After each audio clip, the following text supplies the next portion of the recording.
สวัสดีครับคลิปนี้นะครับเรามาจัดการอัปเกรดตัว Solid State นะครับเป็น Intel ใส่ในเจ้า iMac 7 นี้นะครับ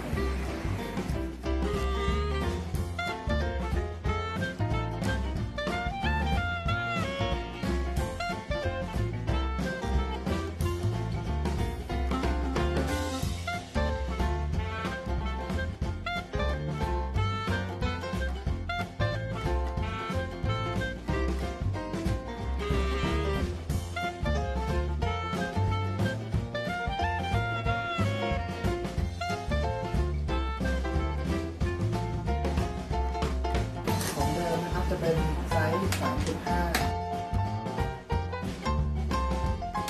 1 เทราไบต์นะครับไซส์เดิมทีนี้นะครับที่จะโชว์ว่าแบบ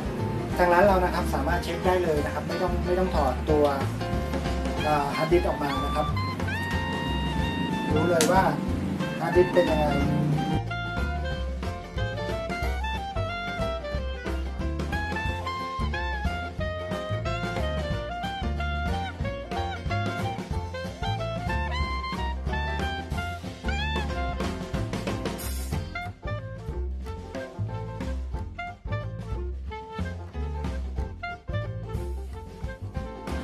แต่จริงๆแล้วเนี่ยiMac ตัว 27 นิ้วนะครับคือถ้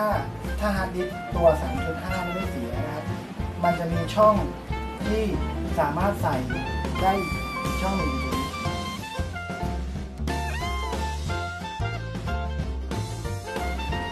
หรือจะไปเปลี่ยนตรง CD ก็ได้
เป็นอันเรียบร้อยนะครับเพิ่มตัว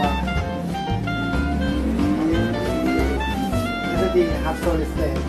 240 กิกหลังจากนั้นเราก็มาทำการลง OS นะครับลูกค้าท่านใดนะครับสนใจที่จะอัปเดตไม่ว่าจะเป็น MacBook Pro นะครับตั้งแต่ปี 2012 ลงไปนะครับจะใช้ 2.5 อย่างที่เราทำให้ในคลิปแต่ถ้าเป็น 2013 ขึ้นมานะครับก็จะใช้เป็นการ์ดนะครับโซลิดสเตทแล้วก็ iMac ทุกรุ่นนะครับเราสามารถอัปเดตได้ทุกตัวนะครับไม่ว่าจะเป็น RAM หรือ Storage ข้างใน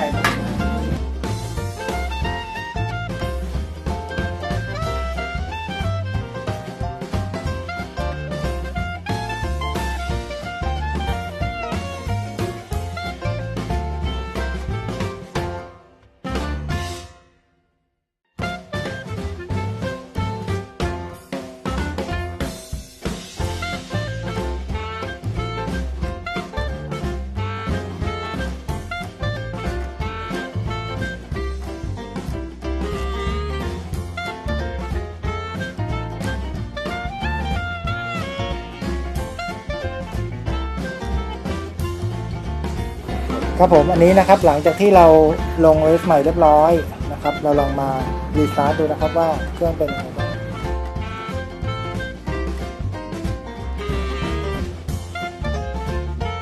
ค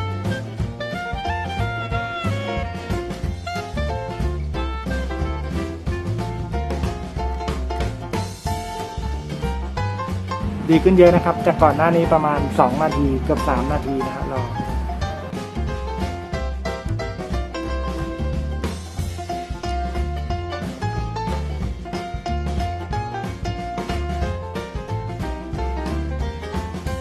เรียบร้อย